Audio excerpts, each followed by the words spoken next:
Good day, everybody. Welcome back to the West Coast. Well, we got a job, and we're going to be working for Sam over at the Contractor's yard. But before we get too far into that stuff, I'm going to get my own farm rolling. I got a couple of fields on here that need some work. So I've picked up a little bit of equipment, and we're going to spread some poop on the field. Whoops, hang on a second, I'm spilling that. This might cause me problems if I try to pull through it with the tractor, so we're going to clean it up a little bit. And let's see here. There you go. Alright, back it. Come on. There we go. Nope, backwards. Ah, come on. Come on. There we go. Yeah. There, beautiful. So I got some old gear here. Some friends of mine have been gracious enough to lend me a couple of pieces of equipment. So this one I got from my friend Johnny V. It's basically the Caravet's tractor with this rusty old attachment, and I put a brand new bucket on it because I like the volume of it. Excellent mod. Thank you, Johnny V. And then my friend Rob from New Zealand, our little friend Kiwi, found this for me. This is my poop spreader, so I'm going to be using that. And of course, my good old trusty Valtra. I can't do a series without my Valtra, so... Oh, I already had it on. And let's go to first gear, and let's go. All right. Of course, we are still using Gearbox and Seasons and MR and all the stuff that makes this game a pain in the butt. But we're going to do it anyway. Doesn't matter. All right. Oh. Let's just ram it through there. Oh, nope. Can't ram it through there. It's stuck now. Hang on. Got to pay attention. Still don't have the right angles and the right habits for these tight fields and all the equipment and all of the come on. There we go. Let's just power through it. Nope, you can't power through it. Let's just go this way. Okay, I'm gonna have to go this way. These fence posts are tight. Alright. And this way. And then follow this way. Come on, up the hill. See, I'm stuck between the manure pit and the fence post now. This is not good. Okay, we're gonna have to fix that. Hang on a second. Put the brake on, put it in neutral, and disconnect that, and disconnect that. Frustrating. Alright, put the handbrake back off, and nope, forward. Alright, let's see if I can nudge this thing over a little bit. It's stuck still. Look at all the space I had on the other side of that. How the hell did I end up getting it stuck there? Hate that. Got to pay a little bit more attention. Alright, let's get it nudged over with the tire. Just a little bit. And bump it. Nope, no collisions, of course, on the tongue. That's going to work against me. So let's try it a little bit further in. Like right about there. You know, this thing is heavy like the center of the darn sun when you have it full of manure. There you go, that'll do it. Yeah, it's clear now. Alright. Let me, what is that doing on? And let's go this way. There we go. And this way. You always come to Mark DuPont's shows to see some dynamic action. The dynamic gameplay is what it's all about. Getting stuck on fence posts. Alright. And back this way a little bit. And a little bit more. And right about there should do it. Alright, let's try that now. Reattach the whole rig. And put the PTO back on. And back to the field. There you go. All right, now I can get it out. That's perfect. All right. So this is the field that we're working on today. We need to get that one. This is going to be my primary crop field. I'm still not sure what I'm going to do about the 2 grass fields that I have up near the farm. I'm thinking they'll end up in crop 2. And I'm still waiting for suggestions as to what grows in Western England. I don't know. I don't think that the English do much sort of corn for the sake of corn's sake. I think they do maize for cattle silage. But who knows? So, do they do soybeans? Do they do canola? I just don't know. All right, this is tricky sometimes here because there's a bit of steep part right there. Ah, got through the gate. I'm already happy. All right, so let's get some poop on this field. To do the plowing job, I don't own a plow of my own, so I brought along a friend. Hello, Gamer Dragon. Hello, Mark. I know how much you love to plow, so I figured this is a job for the Gamer Dragon. It's the perfect job. I don't know why more people don't do this. It's relaxing, isn't it? It's the repetition is actually. Go ahead. I'll cut in behind you. The repetition and the precision of plowing. I feel exactly the same. I feel like it's very underrated as a relaxation tool. Yeah. You know, people who turn off plowing on their maps kind of miss the point that we're doing this for fun. You know, it's a lot of fun to be able to do that sort of thing. Therapeutic is a very good word for this. I remember watching you quite a few times on Sandy Bay. On Sandy Bay, you started really getting the hang of just how relaxing it would be. Now I'm driving around my field looking for textures. Poop textures. Where did it end? Where did it all end? It's hard to do in first person to find those things. I can see them still on the field. How far did I get on the last one? I think I got past this. Yeah. Let's start right about here. What the heck? Alright, set the cruise control. Start her up. And we're off. How long have you been doing the streaming, Gamer Dragon? Seriously, for about 12 to 14 months. Oh, really? And before that, what did you just do the recorded videos, or? I did a few videos. I suppose I've been, I don't know, YouTubing probably 18 months. Oh, okay. Okay. And was it always farm sim, or because I know you do some ETS, you do a whole bunch of other stuff too. But when did you start doing the farm sim stuff? Farm sim was where I started. Was it? Okay. That's what got me into it, was farm sim. Wow. And I just from a small child, I've always enjoyed farming, or watching farming, should I say? And Yeah. I've always enjoyed trucks and stuff like that. So I thought ETS was the next kind of Extension of that? yes, yeah. Yeah. I've always wondered what makes us as sort of more mature gamers really attracted to this sort of games. I mean, I don't know if you've got a theory on that as to, you know, why some of us sort of really gravitate, and especially the more mature audience. I mean, I watch streamers that are in their 60s, and are absolutely love doing the simulator kind of games.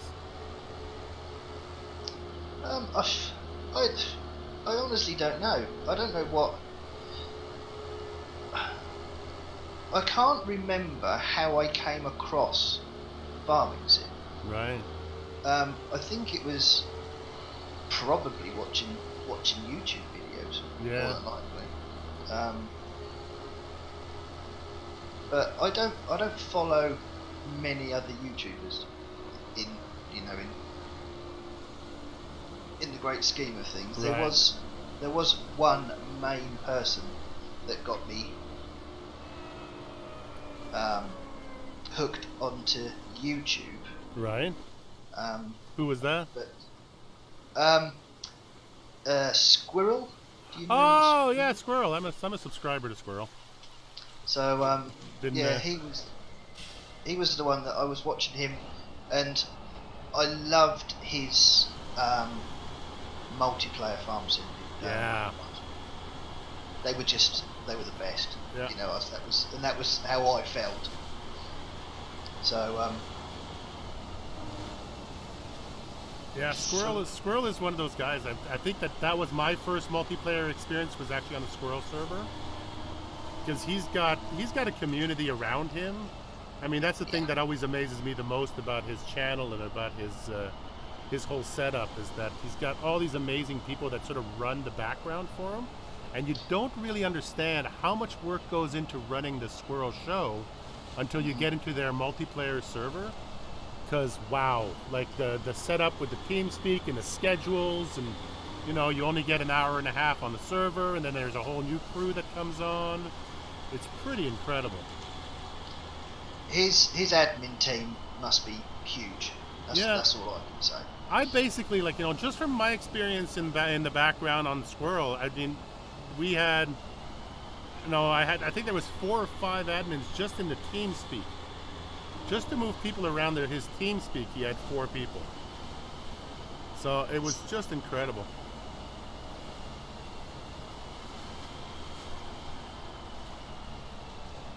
My lines aren't straight on my ploughing. Oh, dang it. I bring you in as an expert, and there you go. You're twisting lines around.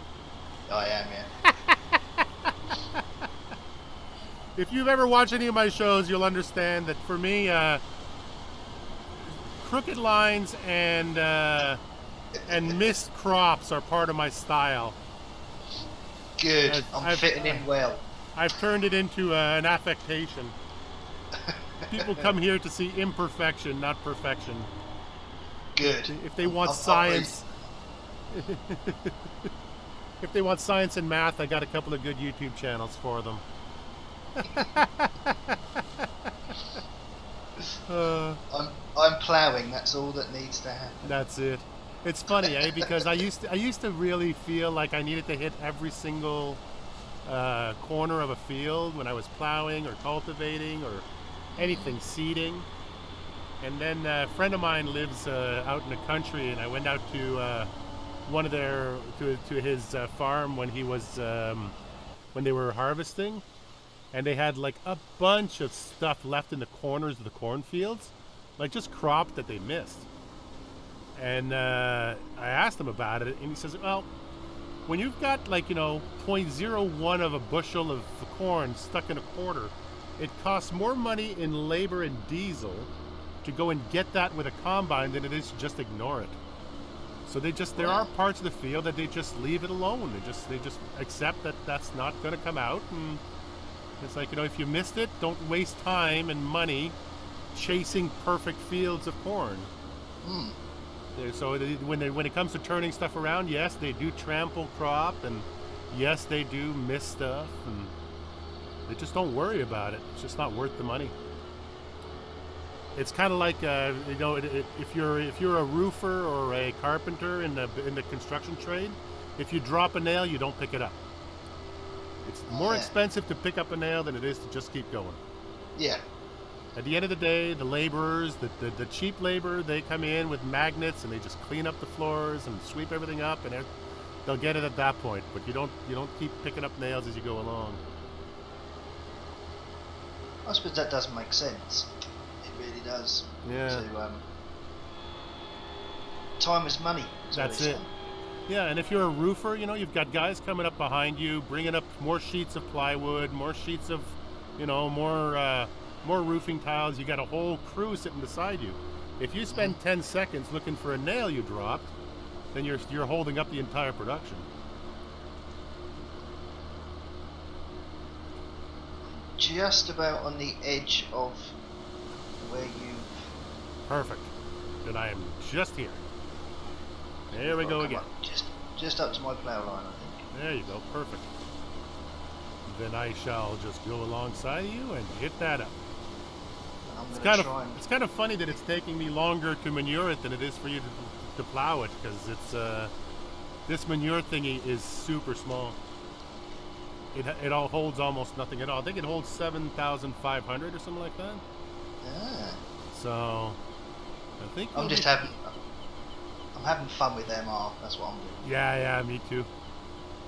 That's the other thing too. You know, when I first heard of MR, it wasn't very well received. It felt like people kind of dismissed it, you know, as just complexity for the sake of complexity. But now that I play with it on a regular basis, it really changes your outlook on the game. Like it feels like your tractor's floating, and you got to be careful about where your weight is, and you know, like we're plowing at an angle and we're fertilizing at an angle right now, so you got to think about those sort of things. I was exactly the same. When I first heard of MR, I went, I'm not going near that. I don't want to know. Yeah. And then I thought to myself, well, no, I'd be silly not to at least explore it. Have a look. Yeah. You know, and dismiss it before I've even give it a chance. That's it.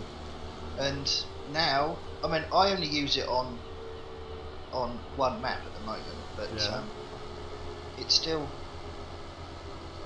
it is a game changer completely. It makes you think so much more about what you've got to do. Absolutely.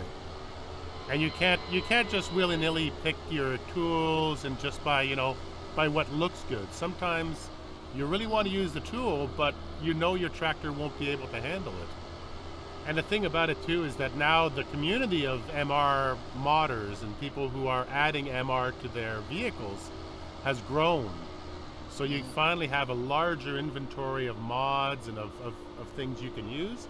And I've decided that I wanted to at least release 4 or 5 mods of my own, or like just XMLs. Just as a way of sort of, if you use MR, I think that it's a good idea to be able to contribute, to add more to the mod. So I taught myself how to do some things, and I mean, granted, right now I'm more of a copy-paste MR creator than anything else. I kind of copy MR settings from an existing mod and then tweak a little bit to another mod, with varying degrees of success. Yeah, but I'm pretty sure that's probably how most people start. Oh, absolutely. Absolutely. Do stuff like that. Even if you look at some of the MR XMLs and stuff like that are in on the database, you can see that they basically took something Doral did and then just tweaked it, and they kept a lot of the definitions and stuff are all still from the original mod. Like I think this Vultra is based on a Deutz tractor, and when you look in the XML file, it actually says the model of the Deutz that it's based on and everything. So back in my big loader, and forward gear, please. Okay, I got to clean some of this stuff off around the gate so that I can get out of here safely. I had a bit of a brain fart yesterday and ended up dumping an entire load of manure right at the gate. It happens. Yeah, that's not the best thing to do. No. It's made everything harder. So which maps are you playing on now? I am playing the Black Sheep modded Valley of the Old Farm. Yeah, map. I love that map. And I have just started the map that I can never remember the name. Okay. Spectacle Island. Oh, okay, yeah. Yeah. And that is a very, very interesting map. Yeah. That definitely makes you work for it. Yep. Yeah. And I'm at a stage of gameplay at the minute where I'm trying to push my gameplay limits at the moment. Oh, good. So I can I did an Oregon Springs playthrough. Yeah, I remember that one. I really enjoyed what you were doing with that. You did a lot more first person, Yeah. and you really sort of stretch your legs in terms of sort of the kind of simulation game you wanted to play. And that's what made me go, I want to do more of this. Yeah. 'Cause I really enjoyed it, and don't get me wrong, it was probably the hardest thing Oh, I've of ever course, of course. put myself through in Yeah. farming terms. But I think that's the thing is a lot of people look at what I do and what my gameplay and what my game style is, and what they don't understand is that if I didn't progress, if I didn't do this where I force myself to stay in first person, or I turn off the HUD, or I use underpowered equipment, I don't think I'd still be playing, because I feel like the way the game is, I mean, it's basically, poop, plow, repeat, and it's kind of, I don't think it has the legs to be able to survive if you're not constantly progressing within it. And now granted, with the modders that we have and all the beautiful mods that we get, I mean, I don't have to play 2 maps the same ever. I can start a new map and be in a completely different country doing a completely different thing. But in terms of sort of the basic game style, there's a few players that I sort of play with and that I know, like guys like Kerbo and you to a certain extent too, since I think that you sort of had a bit of a break after Sandy Bay, right? yeah. Yeah, because I mean the game just sort of lost its passion a little bit. Yeah, I think for me with Sandy Bay, I kind of felt like I'd done it all. Yeah. With Sandy Bay, and I think I had a little spell on Thornton after Right. Sandy Bay, but I mainly did. It was kind of a fun map for me. I Yeah. just didn't care what I bought and what I did, and There you go. Yeah, that's it. so and for me that was a bit of a break from the norm, shall we say? Right. Yeah. I don't think that there's a map that I've played in the last 6 months that I've chased the economy on anymore. I don't think I play that way anymore. I feel like those days of starting from scratch and watching your dollars and all that stuff, I'm kind of over that. I prefer to get on a map and to sort of try to stretch what I'm capable of and stretch what I enjoy doing.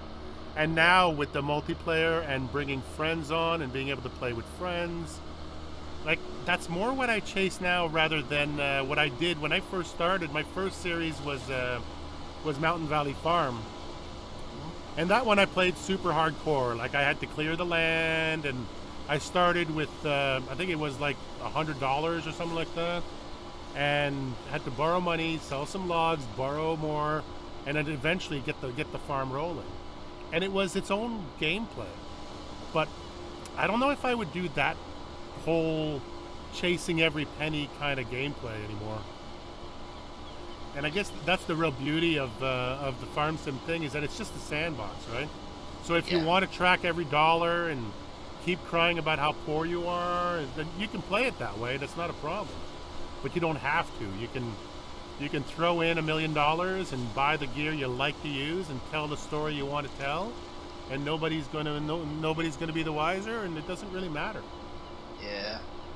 The thing, I mean, for me, I've just, like I said, I've just started this Spectacle Island. Yeah. And when you start, because you have to clear the land and make the fields. Right. So, and you have to plough them all under, and you have to get in before you can start. Now, you start that map with the Scorpion King. Oh, really? Now I got rid of that. Yeah, that's $400,000 you can just put in your pocket. So, but what I did was I got rid of it and then started. So I just started with the 20,000 that you normally would. Ah, okay. And got myself a chipper. Right. And a log fork, and that was it. That's what I did. There you go. Because I thought that's going to be more interesting for me, That's it. and for other people to watch as well. Yeah. And learning to run the front loader and to use log forks and stuff like that, that's very much along the lines of what Mountain Valley Farm did for me. I was not a logging aficionado at all, but because I had to do it to clear the fields, it forces you to come up with systems and to come up with ways of doing it, and that's sort of the exciting part, is that you have to sort of figure it out and come up with what works for you too, right? I don't log the same way as anybody else, so. What I've ended up doing is I use the log fork to transport the logs in as one tree, right, towards the chipper. Then I chop them into little logs and throw them by hand. There you go. Yeah, that's perfectly fine. And the other thing, have you ever played with the logging winch? No, I haven't. Oh, that'll spoil you. That'll spoil you. Get the logging winch. What I've done is I basically do the same thing as you, except you can just grab the logging winch, put it on the back of your tractor, drag the logs out of the forest with the logging tractor, and then once you've got them at the processing area, then you can chop them up and chip them and do all that stuff. But that way, all you need to do is to use, instead of having to use the loading forks, you can just pull things around, drag them out of there. Yeah, that would make things so much easier. Yeah. And the thing about it too is, especially when you're dealing with bigger trees and stuff like that, you can reposition your tractor and then find different ways of positioning your tractor to be able to get all of the trees in the right place, because they get caught on stumps and they get caught on hills, and like the winch has its own. Whoa, dear Lord. Okay, I forgot. Johnny V took the brakes off this tractor. He messed with the XML, so it basically has no brakes at all. He wanted to make it realistically Russian. So you're gonna say like a real old tractor. Yeah, that's it. You got to sort of think about it when you hit the brakes. Give it a day or two to respond. Stick your foot out the door. Try and get it to slow down. Get as much wind resistance as possible. It's almost at that level. This one is kind of crazy, and especially I'm loading my my manure wagon downhill. So I kind of have a little bit more momentum than should be allowed.